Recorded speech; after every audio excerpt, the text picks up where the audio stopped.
जो व्यक्ति भगवान का आश्रय लेते हैं, जो व्यक्ति भगवान का सहारा होता है, उसके जीवन में कभी संकट नहीं आता है, कभी कोई दुख नहीं आता है, कभी तकलीफ नहीं आता है।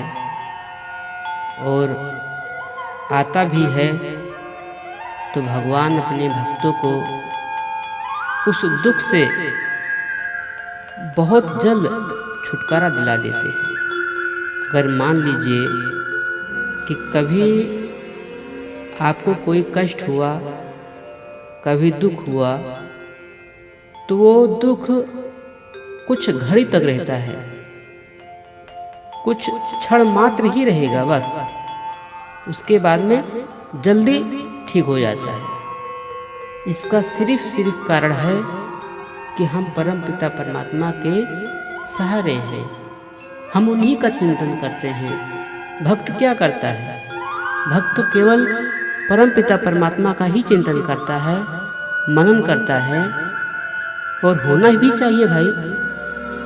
द्रौपदी ने जब सभा में चारों तरफ देखा कि हमारे 5 पति हैं, हमें कुछ नहीं होगा, वो भी अपने नज़र को नीचे कर लिए द्रोणाचार्य को देखी, भीष्म पितामह को देखी, जितने भी महापुरुष बैठे हुए थे उस सभा में, द्रौपदी ने सबका सहारा लिया, लेकिन किसी ने मदद नहीं किया। अंत में केवल परमात्मा को पुकारा कि हे गोविंद, बस आप ही हो, अगर आप चाहोगे तो मेरा लाज बच जाएगा। और कन्हैया तो भाई भागते भागते आए, अपना खाना छोड़कर आए। खाना खा रहे थे गोविंद और खाना छोड़कर भागे।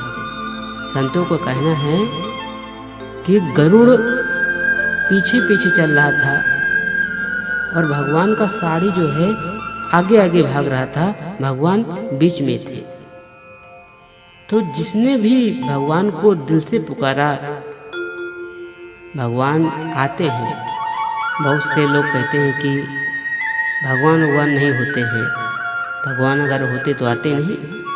भाई हम और आप मन से दिल से बुलाते नहीं भगवान को। कर्मा बाई को देख लीजिए, कर्मा बाई के घर में खिचड़ी खाने के लिए आते थे।